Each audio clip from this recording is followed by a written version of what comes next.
Alright, welcome back friends. In today's video we are gonna find out how to turn the seemingly boring into something interesting. Talk about why and how materials matter and, most importantly, what we can take away from all that. And as a special, I have a very cool announcement at the end of the video, but first, let's dive right into the painting process. So I start this painting by painting the darkest and most complex areas of the face. And since the face I'm painting here is evenly lit and it doesn't have any strong shadows, I basically just have to focus on the eyes and the lips in the beginning. So while painting the eyes and the lips, I'm not really concerned with color or accuracy, especially not at this stage. Instead, I make sure to paint the white of the eyes, a shade of gray that is significantly darker than white. Not necessarily because I see it that way at this point, but because I know that to be the case. I know that once I start to paint all the colors around it, what's now looking like gray will eventually read as white. And when I paint the lips, I try to capture their glossiness and their softness, rather than capturing the exact color. The reference I'm painting from here is a simple portrait photo. It's basically just a selfie, and it doesn't have anything special about it. No dramatic or unusual lighting situation, the model doesn't have any weird or unusual features, and there are also no gimmicks that would make the final painting special or interesting in any way. And while the model is quite beautiful, just painting something beautiful doesn't automatically lead to beautiful paintings or pieces of art that are either emotionally or intellectually interesting. And this presents us with a problem. It's very easy to make something look interesting or exciting when the reference you are working from already looks exciting. When you are painting something loud or grotesque or sexually explicit, for instance, scrolling through your social media feed or going into a gallery or a museum, it's hard not to notice art that screams for attention or art that just stands out. It's just a function of how we perceive things. Our brain is wired to spot anything sexual, for example, for obvious reasons. But we are also quite good at spotting things that stand out or are just different. A gray painting in a room full of colorful paintings, for example, just stands out to us. So when you are depicting the seemingly boring or mundane, it's much harder to create something interesting or visually striking. And at the end of the day, something noticeable. But luckily there are ways of working around this little problem, which I will get to in a bit. I'm using a smooth, gessoed wood panel as a painting surface for this painting. It's a smooth, high-density fiberboard to be precise. And it's primed with a non-absorbent primer that has a very high amount of white pigment. And I'm saying that because people often comment on how quote-unquote fresh the colors in my paintings look. People frequently ask me how to make the paint look as clean and luminous as it appears to be in my paintings. And to be honest, as much as I would like to take full credit for that, it has in large part to do with the materials I'm using, or how I'm using them. I'm not using particularly fancy or expensive materials, but I know a lot about how the various materials I use work together. And that's just years and years of exploration and curiosity. When you ask an employee at your local art store what the canvas panel you want to buy is primed with, you will usually get the answer that it's primed with gesso or an acrylic primer. But the thing is, that doesn't tell you anything, because that's like saying your sandwich is made with bread.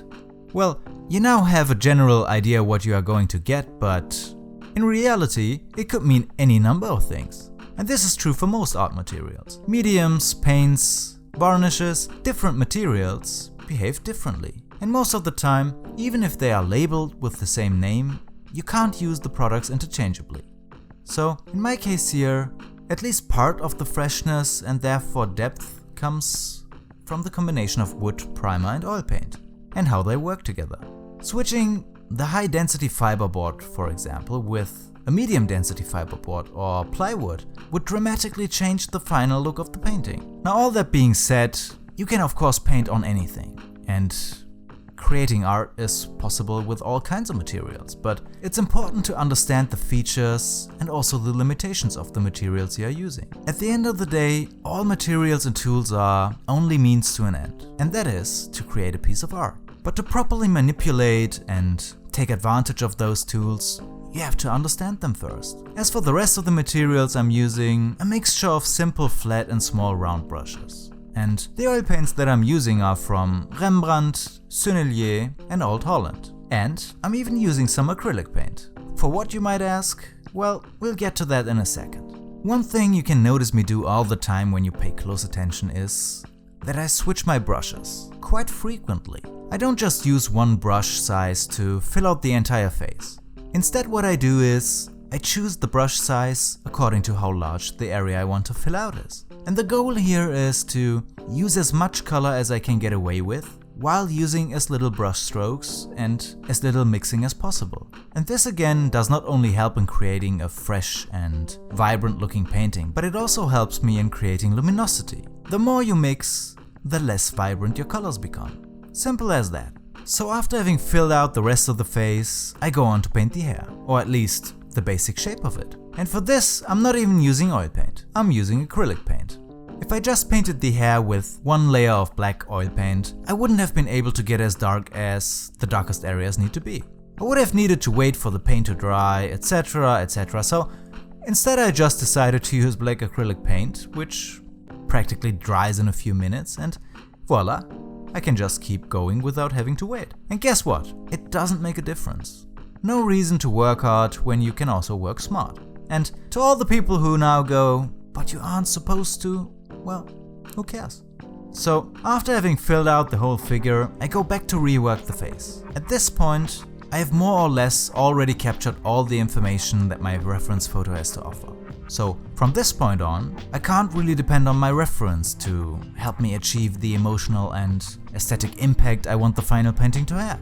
As I said before, there are no funny or provocative gimmicks to carry the painting, and the model doesn't have any weird or unusual features. Also, we don't have anything sexually explicit, which would make things a whole lot easier.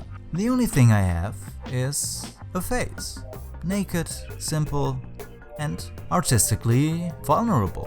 So in order to create something that is more than that, we have to be creative and curious. We have to shift our focus from what we are painting and how we are painting it to things that are maybe a bit more metaphysical. So while I rework the face, I make sure to not only capture the softness of the skin, for example, but also to amplify it. And what I don't mean by that is how soft the transitions between the colors are, but softness in the sense of how it looks and feels to the viewer. By doing that, I turn something that is intangible into a central feature of my painting. And the same is true for the color or the flow of the skin.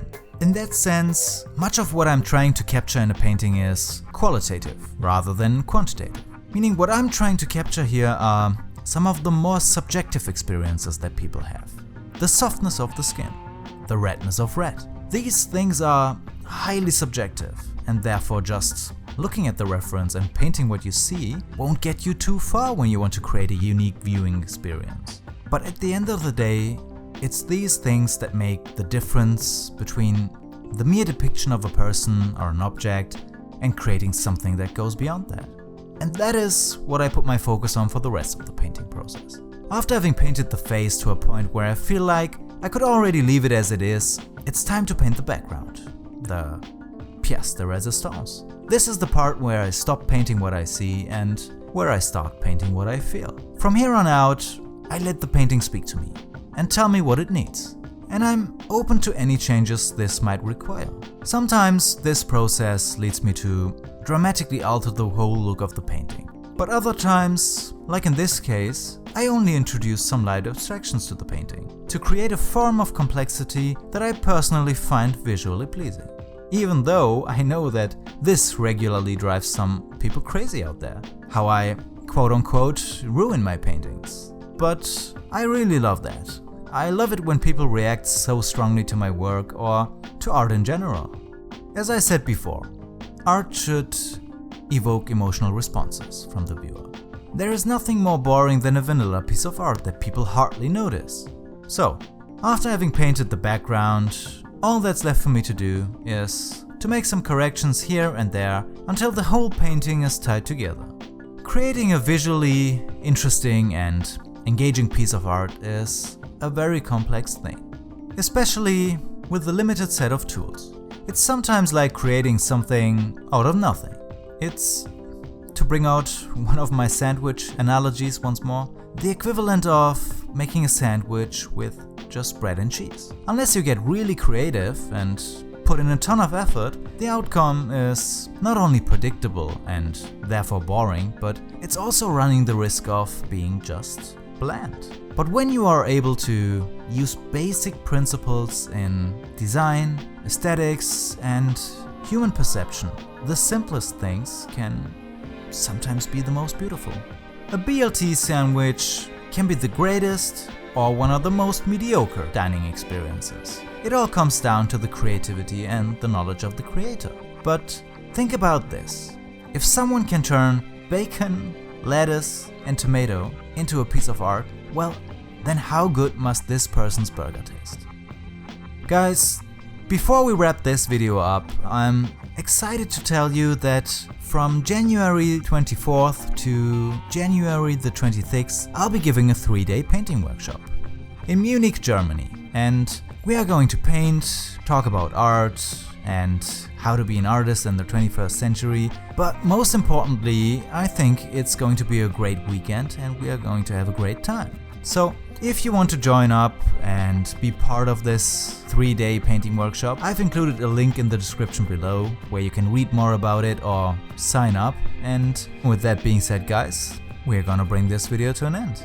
Thank you all so much for watching. Please hit like, subscribe if you're not already a subscriber, and yeah, have a good one.